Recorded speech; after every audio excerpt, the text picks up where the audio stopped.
Really hard fought game today. Give Miami a lot of credit. I thought their kids really competed and guarded us very well.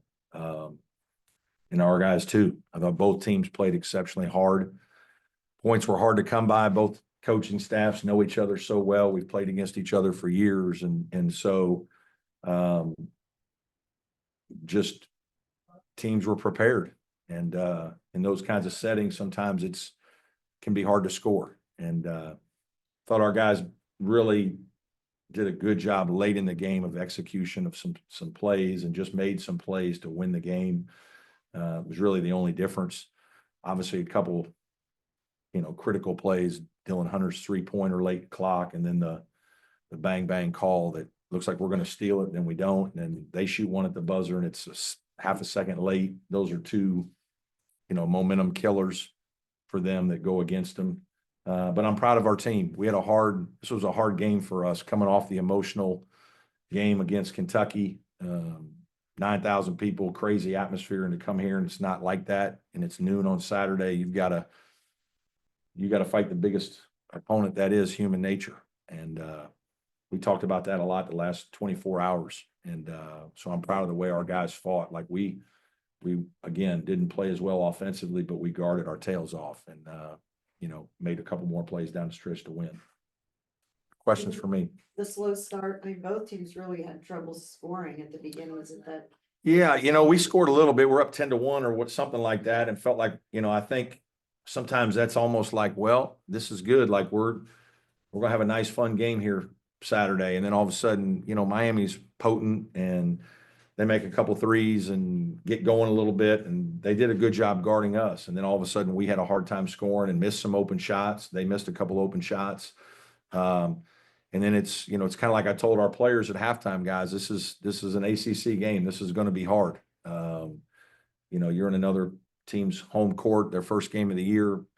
Everybody's competing hard to get a win, and you're going to have to find a way to out-tough them just a little bit at the end. And fortunately for us, we were able to make a couple plays to do that. What was your plan on Nigel Pack? Because he went 0 for 7, which is unusual. Just Jaden Zachary is a very good defender. I think he's an all-ACC defender. He's done that to a lot of guards this year. He, primary person to guard him. Make it as hard as you can because he's a terrific player. He shoots with great range, confidence, herky-jerky. Knows how to get his shot off. He had a tough day today, but some of that's because Jaden did such a good job on him. Did they tell you when there was a backcourt violation before that a 3-pointer was overturned? Or was it a shot clock? I think it was shot clock. Shot clock? Yes. Was there better spacing with the 3-pointers in the second half? Well, our bigs knocked the three. This is where coaching is so hard, right? You don't come into the game thinking Ian Shefflin and Victor Locken are going to make 5 threes to beat you. If you ask Coach Larinaga, he would say that's probably our plan. Now those guys are both better shooters than their stats. And they show that today. Ian went 3 for 3 and Victor made 2. And that's part of our offense, those guys shooting him. But now Ian has not shot the ball well this year. And so they did a good job on our guards. Our guards missed some open ones, but they also, probably didn't get as good a rhythm on some of them. And, I'm fairly certain that was part of their plan, was to make our bigs have to make some plays. And fortunately for us, they did today.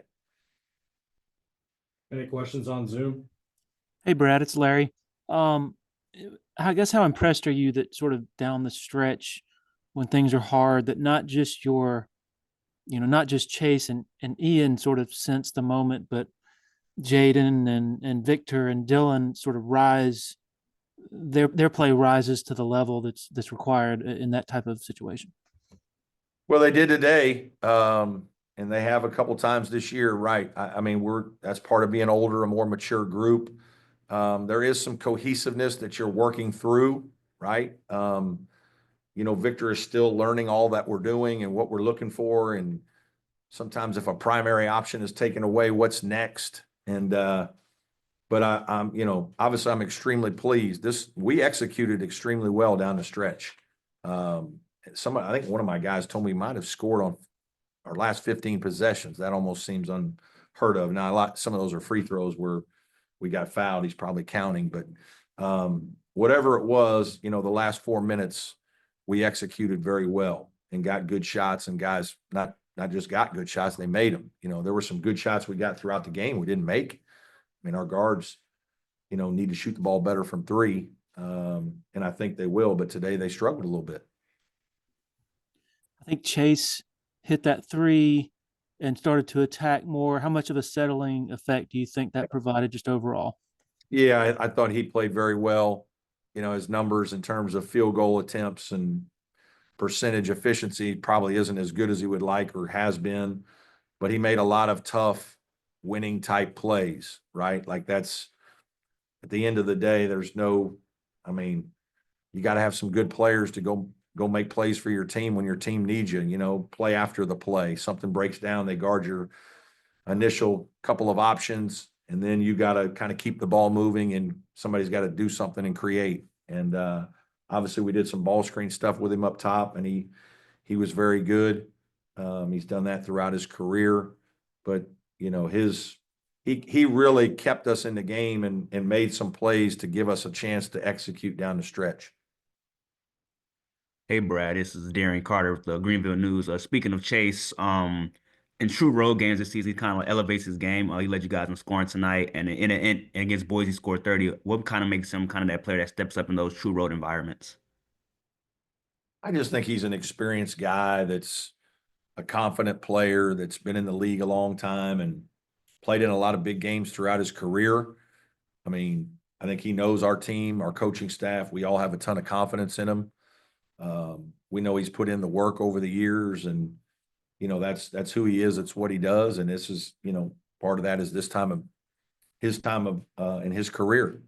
He picked his spots probably more last year because we had a lot of other really good guys that could score, and in this year's team, our team knows that like he's probably our primary option. And again, I thought he made some big time plays for us in the heart of the game to give us a chance to win it at the end. So dating back to last year, the Hurricanes would draw their last, 11 ACC matchups. Obviously, as a coach has been in this conference for a while. So what are your thoughts about kind of getting out of that rut? What's the key to kind of ending this game? Yeah, I think some of this is just they have a lot of new players. Like I think last year's last year, this year is this year, and they've got a lot of new guys that they're adjusting to. I mean, if you look at their last two games, Arkansas and Clemson, two pretty good teams, those games are going to the last minute. So they're figuring themselves out. Their young players are getting more experience, getting used to the level, getting used to having Lynn Kidd, playing with a guy like Lynn Kidd. He's different than Norchad Omier, and so coach has done some different things, good things to kind of get him going. I just think it's a matter of time. They've had some injuries and things that they worked through, like a lot of us through the beginning of the season. But I mean, they competed at a very high level today. They were a very tough out for our team. Any more questions for Coach? Hey, Brad, one more if you don't mind. Yep. Dell Jones, was this just not really the type of matchup game for him to play? I think that it's just I think these are games, things that happen. No, this was a game he could play in. It's just we kind of went with our older guys, and I thought Jake was really a guy that was going to get some open shots today, and he did. He just didn't make as many. And I thought we needed, maybe a little older guy with more shooting. And but no, Dell's fine. He's a good young player for us. All right. Thanks, Coach. Thanks, guys. Thank you.